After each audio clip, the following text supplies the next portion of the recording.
Media sosial diramaikan dengan rekaman detik-detik kendaraan tempur lapis baja Ukraina menginjak ranjau anti-tank.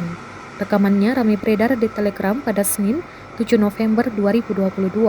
Ranjau anti-tank yang terinjak kendaraan lapis baja Ukraina tersebut adalah ranjau yang ditanam militer Rusia. Dalam keterangan unggahan disebutkan, sebuah pengangkut personel lapis baja Ukraina dengan tentara bayaran asing meledak. Kendaraan tempur tersebut meledak setelah melindas sebuah ranjau di area Kherson. Pasukan Ukraina merekam menggunakan kamera ponsel bagaimana ledakan terjadi. Rekamannya pun menuai berbagai komentar dari warganet.